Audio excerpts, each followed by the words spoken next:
Question number 9, जैसा कि आप देख पा रहे हो, त्रिभुज एबीसी में जिसका कोण भी समकोण है, यदि tan A इक्वल टू 1/√3 तो निम्नलिखित के मान ज्ञात कीजिए। sin A into cos C plus cos A into sin C and cos A into cos C minus sin A into sin C की वैल्यू हम लोग को फाइंड आउट करनी है। इस क्वेश्चन को सॉल्व करने के लिए सबसे पहले हम लोग एबीसी एक समकोण त्रिभुज बना लेते हैं जिसमें कोण भी समकोण है। हालांकि ये बात क्वेश्चन में ही मेंशन की हुई है।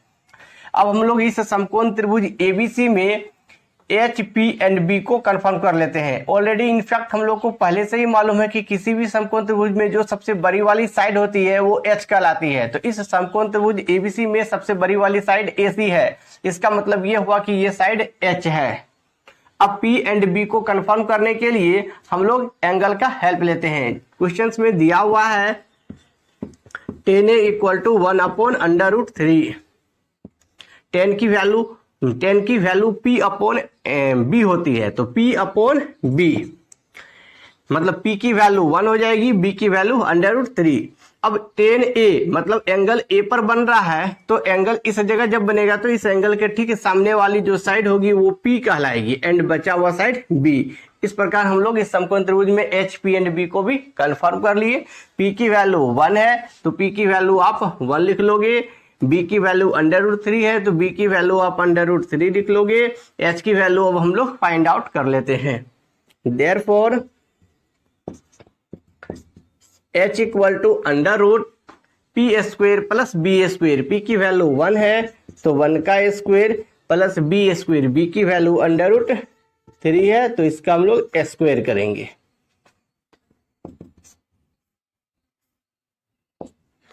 1 का स्क्वायर 1, स्क्वायर रूट कैंसिल हो जाएगा तो रिजल्ट 3 होगा। अब 1 प्लस 3 दैट इज 4, तो √4 हो जाएगा। 4 का वर्गमूल 2 होगा, that is h equal to 2।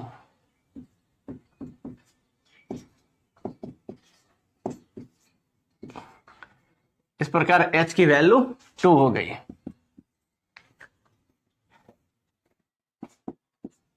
इस क्वेश्चंस के 1 नंबर क्वेश्चंस में बोला गया है sin A into cos C plus cos A into sin C की वैल्यू फाइंड आउट करने को। sin A into cos C plus cos A into sin C। अब आप ध्यान दोगे sin A, sin का फॉर्मूला P अपॉन H होता है। P की वैल्यू 1 दी हुई है जबकि H की वैल्यू 2, तो इसका मतलब 1/2 हुआ इंटू cos C। अब cos का एंगल इस जगह बन रहा है C पर, ठीक ना। जब एंगल यहां बनेगा तो ये P की वैल्यू हो जाएगी और ये B की वैल्यू हो जाएगी, H तो फिक्स ही रहेगा। तो cos C, cos का फॉर्मूला आधार बटे कर्ण होता है। अब आधार की वैल्यू 1 हो गई जबकि कर्ण की वैल्यू H की वैल्यू 2 हो गई प्लस cos A। जब एंगल इस जगह बनेगा तो इसका मतलब ये हुआ कि ये वाला साइड P हो जाएगा जबकि ये वाला साइड B। तो cos A, cos का फॉर्मूला आधार बटे कर्ण होता है, तो आधार की वैल्यू √3 हो जाएगी एंड कर्ण की वैल्यू 2, तो √3/2 into sine C। Angle C पर बन रहा है, जब एंगल C पर बन रहा है तो ये P हो जाएगा एंड ये वाला साइड B। अब साइन C है तो साइन का फॉर्मूला P अपॉन H होता है, तो P की वैल्यू √3 हो जाएगी अपॉन H की वैल्यू 2 हो जाएगी। अब हम लोग इसको सॉल्व कर लेंगे, काफी सिंपल है। 1 को आप 1 के साथ मल्टीप्लाई करोगे तो 1, 2 into 2 that is 4 plus √3 into √3 that is 3 upon 2 into 2 that is 4। Double 4 का हम लोग सिंगल 4 एलसीएम ले लेंगे। इस 4 में आप इस 4 से डिवाइड करोगे तो आंसर 1, 1 को आप 1 के साथ मल्टीप्लाई करो दैट इज 1, 4 4 कैंसिल हो गया, बच गया 3 लिख लेंगे। वही डिवाइड कर दिए हम लोग इस जगह भी। 1 प्लस 3 दैट इज 4 अपॉन 4, ये दोनों 4 कैंसिल हो गए तो रिजल्ट हम लोग का 1 हो जाएगा। तो यही आंसर हो गया 1 नंबर वाले का। अब इसी के सेकेंड नंबर क्वेश्चन में दिया हुआ है cos A into cos C, cos A into cos C minus sin A into sin C, sin A into sin C। इसकी वैल्यू हम लोग को फाइंड आउट करनी है।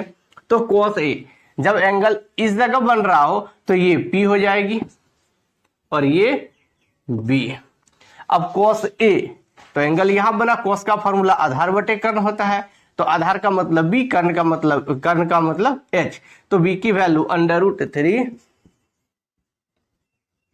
B अपॉन H, H की वैल्यू 2 इंटू cos C मतलब angle इस जगह बन रहा है, तब ये P हो जाएगी एंड ये वाला साइड B। तो cos C, cos का फॉर्मूला आधार बटे कर्ण, तो आधार का मतलब B, कर्ण का मतलब H, B upon H, B की वैल्यू 1, H की वैल्यू 2 माइनस साइन A। अब एंगल A पर बन रहा हो, जब एंगल A पर बनेगा तो ये P और ये B। तो साइन A, साइन का फॉर्मूला लंब बटे कर्ण, मतलब लंब बोले तो P, कर्ण बोले तो H, P upon H, P की वैल्यू 1 है अपॉन H, H की वैल्यू 2 है, that is 1/2 into sine C। अब एंगल C पर बन रहा है तो ये P हो जाएगा एंड ये वाला साइड B। तो साइन C, तो साइन का फॉर्मूला लंब बटे कर्ण P अपॉन H, तो P की वैल्यू √3 अपॉन H, H की वैल्यू 2। अब √3 को 1 के साथ आप मल्टीप्लाई करोगे तो √3 अपॉन 2 2 जा 4 minus 1 into √3 that is √3 upon 2 2 जा 4।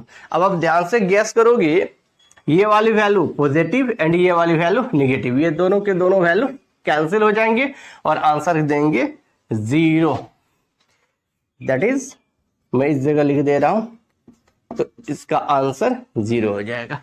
इस प्रकार हम लोगों ने क्वेश्चन नंबर 9 कंप्लीट कर लिया। अब नेक्स्ट क्वेश्चन नंबर 10 हम लोग सॉल्व करेंगे।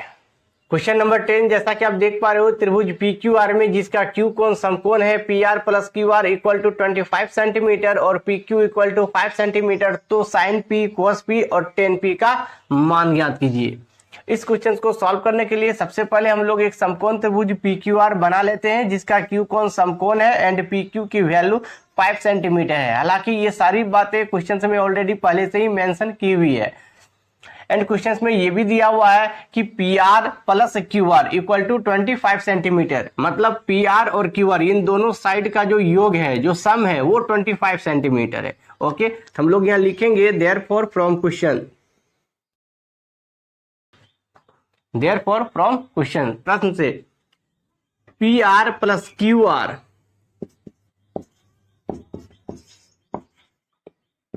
PR plus QR equal to 25 centimetre. Okay, अब हम लोग इससे PR की वैल्यू फाइंड आउट कर लेते हैं। तो PR equal to 25 plus QR को आप बराबर की इधर शिफ्ट करोगे तो माइनस QR हो जाएगा। तो PR equal to 25 minus QR। हम लोग पाइथागोरस के अनुसार जान रहे हैं कि किसी भी समकोण त्रिभुज में कर्ण पर का वर्ग अन्य दो भुजाओं के वर्गों के योग के बराबर होता है। ओके, तो इधर वाला साइड जिसको हम लोग PR कहेंगे, तो पाइथागोरस प्रमेय से आप इस चीज को लिख सकते हो, पाइथागोरस प्रमेय से PR square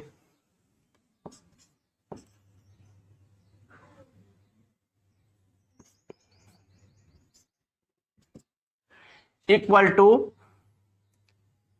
QR square plus QP square.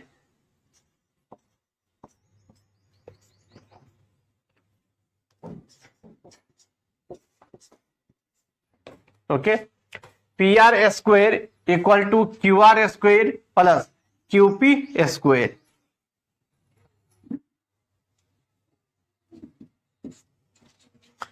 PR की वैल्यू दी हुई है 25 माइनस QR, 25 माइनस QR। अब हम लोग इसका स्क्वायर कर देंगे इक्वल टू QR स्क्वायर। तो QR की वैल्यू तो दी हुई है नहीं, तो हम लोग QR का स्क्वायर ही रहने देंगे, प्लस QP स्क्वायर। QP की वैल्यू 5 सेंटीमीटर दी हुई है, तो आप लिखोगे 5 का स्क्वायर। हम लोग इसको a माइनस बी के होल स्क्वायर पर तोड़ देंगे। तो a माइनस बी का whole square a square plus B square minus 2ab, तो a की जगह 25 है तो 25 का square plus B square, B की जगह क्यू आर है तो क्यू आर का स्क्वायर माइनस 2ab, 2a की जगह 25 एंड बी की जगह क्यू आर, इस जगह भी क्यू आर का स्क्वायर है, 5 का स्क्वायर 25, क्यू आर का स्क्वायर बराबर के इस साइड भी एंड क्यू आर का स्क्वायर बराबर के इस साइड भी है, तो ये दोनों को हम लोग कैंसिल कर लेंगे। 25 का स्क्वायर दैट इज 625 माइनस 2 को आप 25 के साथ मल्टीप्लाई करोगे तो रिजल्ट 50 होगा, तो minus 50 Q R equal to 25, minus 50 Q R को हम लोग इधर ही रहने देंगे, बराबर के इधर 25 है, आप इस बराबर के इधर प्लस 625 को इधर शिफ्ट कर दोगे तो माइनस 625 हो जाएगा, minus 50 Q R equal to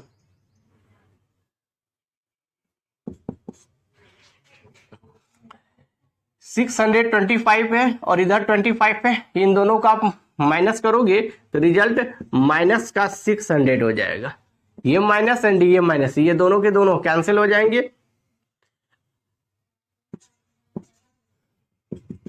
Q R equal to 600 upon 50, इसके साथ ये 50 गुना बन करके है तो ये नीचे आ जाएगा, तो इस जगह हम लोग लिख सकते हैं ये 0 0 कैंसिल, 5 से आप 60 को कैंसिल करोगे ये 12 बार में कैंसिल हो जाएंगे, तो दैट इज क्यू आर की वैल्यू हो गई 12 सेंटीमीटर, तो क्यू आर की वैल्यू 12 हो जाएगी।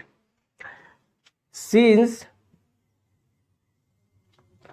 P R equal to 25 minus Q R है, p are equal to 25 minus Q r, q are की वैल्यू 12 है, इस वैल्यू को हम लोग यहां पुट कर देंगे, तो P are equal to 25 minus Q R की वैल्यू 12 है, इसको यहां पर पुट करोगे आप लोग, तो जैसे ही अब 25 में 12 हम लोग अब माइनस कर देंगे, तो पी आर की वैल्यू हो जाएगी 5 में 2 को माइनस करोगे तो 3 2 1, तो बन जाएगा 13, तो पी आर की वैल्यू हो जाएगी 13।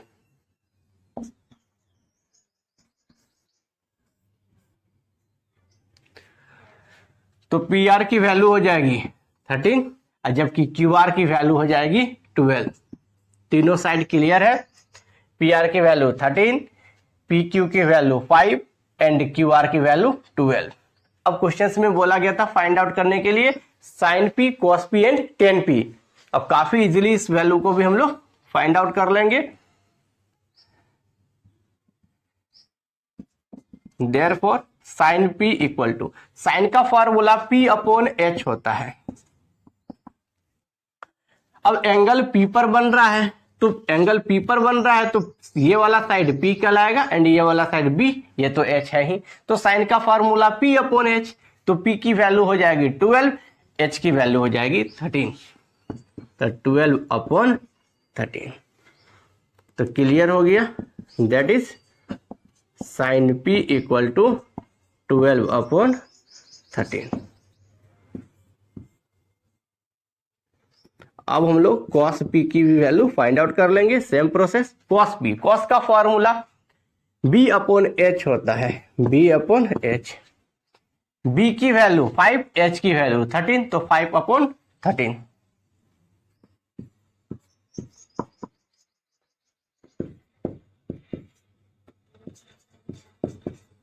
That is cos P equal to 5 upon 13। अब हम लोग 10p की वैल्यू फाइंड आउट कर लेंगे, तो 10p इक्वल टू, 10 का फॉर्मूला p अपॉन b होता है, p अपॉन b, p की वैल्यू 12 है एंड b की वैल्यू 5 है, तो 12 अपॉन 5,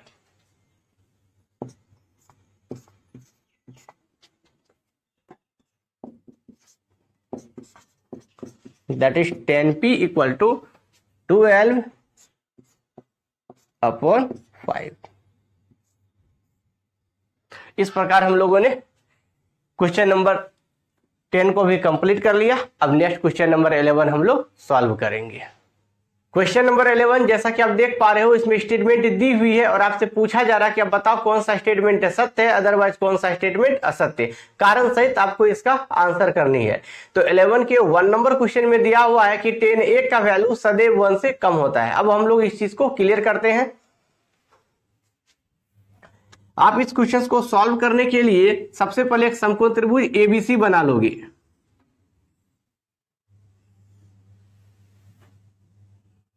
तो ये एबीसी एक समकोण त्रिभुज है जिसका कोण भी समकोण है, दैट इज कोण बी की वैल्यू 90 डिग्री है। क्योंकि इस समकोण त्रिभुज एबीसी में सबसे बड़ी वाली साइड एसी है, इसलिए ये वाला साइड एच हो जाएगा। क्वेश्चन में बोला गया है 10a, इसका मतलब एंगल ए पर बन रहा है, तो इस एंगल के ठीक सामने वाली साइड P हो जाएगी, बची हुई साइड B हो जाएगी। अब थोड़ी देर के लिए सपोज कर लो कि P की वैल्यू 1 है एंड B की वैल्यू 2। आप थोड़ी देर के लिए इस चीज को सपोज कर लोगे कि P की वैल्यू 1 है एंड B की वैल्यू 2। तो इस प्रकार P की वैल्यू 1 हो जाएगी एंड B की वैल्यू 2 हो जाएगी। 10a tan थीटा का फॉर्मूला ही होता है P/B। अब P की वैल्यू दी हुई है 1 जबकि B की वैल्यू दी हुई है 2। अब आप 1 में 2 से डिवाइड करोगे तो इसका रिजल्ट 0.5 होगा, दैट इज 10a की वैल्यू हो जाएगी 0.5। अब हम लोग क्या करते हैं कि P की वैल्यू 2 सपोज कर लेते हैं और B की वैल्यू 1 सपोज कर लेते हैं। कुछ ऐसा कि P की वैल्यू अब की बार हम लोग 2 सपोज कर लिए एंड B की वैल्यू 1 सपोज कर लिए, तब P की वैल्यू 2 हो जाएगी एंड B की वैल्यू जो है ये 1 हो जाएगी। अब हम लोग फिर से 10a फाइंड आउट कर लेते हैं। तो 10a equal to formula same P/B। P की वैल्यू इस बार 2 हो जाएगी जबकि B की वैल्यू 1 हो जाएगी। अब आप 2 में 1 से डिवाइड कर दोगे तो रिजल्ट 10a का 2 हो जाएगा। तो आप क्या समझे यहां पर कि इन दिस केसेस 10a की वैल्यू 0.5 है, बट इस केस में 10a की वैल्यू 2 है। तो जो वैल्यू 0.5 है ये 1 से कम है और जो वैल्यू 2 है ये 1 से अधिक है। इसका मतलब ये हुआ कि 10a की वैल्यू 1 से कम नहीं होती है, 1 से अधिक भी हो सकती है एंड 1 से कम भी हो सकती है। बट आपके क्वेश्चन से में बोला गया कि 10a की वैल्यू सदैव 1 से कम होती है, ये असत्य है, ये सत्य नहीं है। 10a की वैल्यू 1 से अधिक भी हो सकती है एंड 1 से कम भी हो सकती है। ओके, अब हम लोग नेक्स्ट क्वेश्चन को सॉल्व करेंगे। क्वेश्चन नंबर 2 जैसा कि आप देख पा रहे हो, कोने के किसी मान के लिए sec इक्वल टू 12/5। अब इस क्वेश्चन को सॉल्व करने के लिए इसके पीछे के कुछ बेसिक कॉन्सेप्ट को हम लोग पहले क्लियर कर लेते हैं। आप सबसे पहले एक समकोण त्रिभुज एबीसी बना लोगे।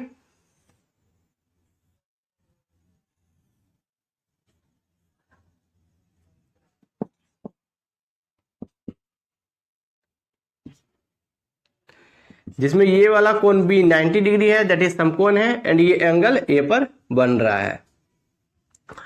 क्योंकि समकोण त्रिभुज एबीसी में सबसे बड़ी वाली साइड एसी है, इसलिए इस साइड को हम लोग एच कहेंगे एंड इस एंगल के ठीक सामने वाली साइड को पी कहते हैं एंड बचा हुआ साइड बी हो जाएगा।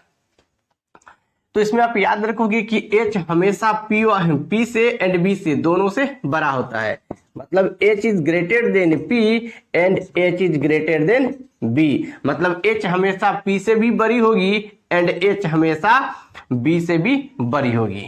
ओके, आप इस कंडीशंस को याद रखोगे। मतलब इन तीनों साइड में सबसे बड़ी वाली साइड एच कहलाती है, एच ही होती है और ये एच जो है पी से भी बड़ी होगी एंड ये एच बी से भी बड़ी होती है। ओके, अब क्वेश्चंस पर जरा हम लोग आते हैं। तो क्वेश्चंस में दिया हुआ है sec इक्वल टू 12/5। sec की वैल्यू है 12/5 और sec थीटा का फॉर्मूला होता है h/b। h/b। अब h/b फॉर्मूला sec थीटा का होता है, इसका मतलब ये हुआ कि h की वैल्यू 12 हो जाएगी जबकि b की वैल्यू 5 हो जाएगी। बी की वैल्यू 5 हो जाएगी। ओके, एच की वैल्यू 12 एंड बी की वैल्यू 5। अब एच की वैल्यू 12 एंड पी की वैल्यू 5 है यहाँ।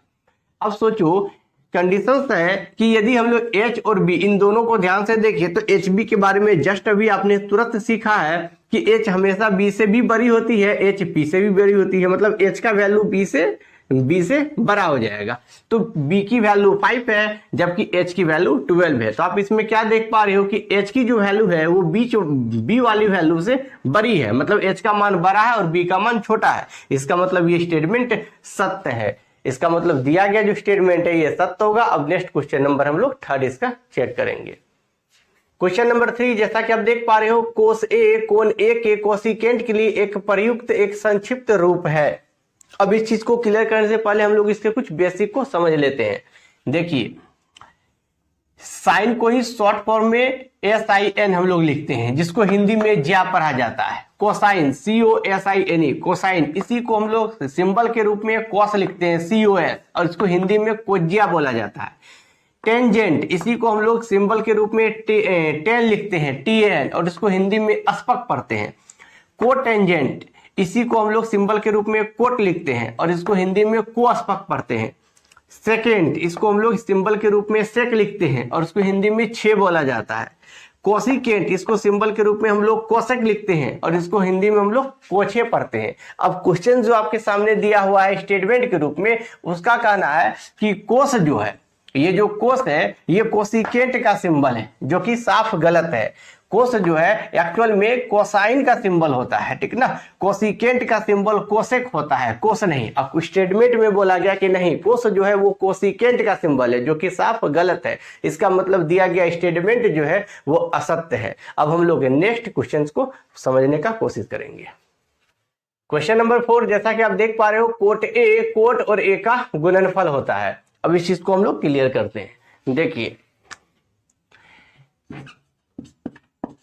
कोट ए ये खुद में एक सिंगल टर्म है। कोट ए खुद में एक सिंगल टर्म होता है और क्वेश्चंस का कहना है कि यदि आप कोट ए को कोट ए के साथ मल्टीप्लाई करोगे तो ये कोट आपस में मल्टीप्लाई होकर कोट ए स्क्वायर हो जाएंगे और ए भी आपस में मल्टीप्लाई होकर ए स्क्वायर हो जाएंगी, जो कि साफ गलत है। ऐसा नहीं होता है। क्यों?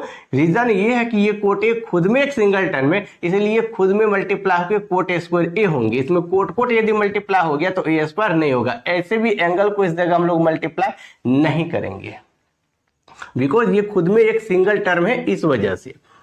अब देखिए, अब यदि इस दोनों को मल्टीप्लाई करें तो रियल का रिजल्ट क्या होगा, तो कोट ए स्क्वायर ए, ये होगा इसका रियल का आंसर, ठीक ना। तो जो स्टेटमेंट दिया गया था हम लोग के पास कि कोट ए को यदि हम लोग कोट ए के साथ मल्टीप्लाई कर दे तो कोट के साथ ए का भी गुणनफल, ए भी गुना के रूप में आएगा, वो भी ए स्क्वायर होगा, जो कि साफ गलत है।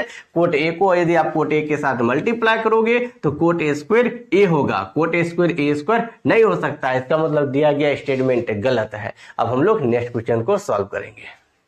क्वेश्चन नंबर 5, जैसा कि आप देख पा रहे हो, किसी कोण के लिए sin थीटा इक्वल टू 4/3। अब इस क्वेश्चन को हम लोग सॉल्व करने के लिए एक समकोण त्रिभुज बना लेते हैं।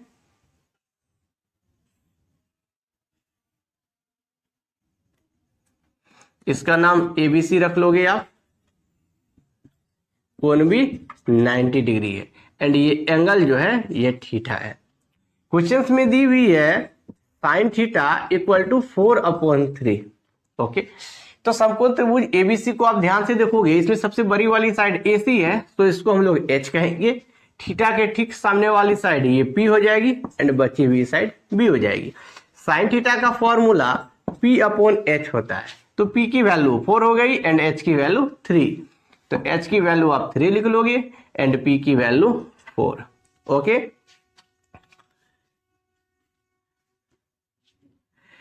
अब एक कंडीशन है, ठीक ना। H जो होता है वो P से बड़ा होता है।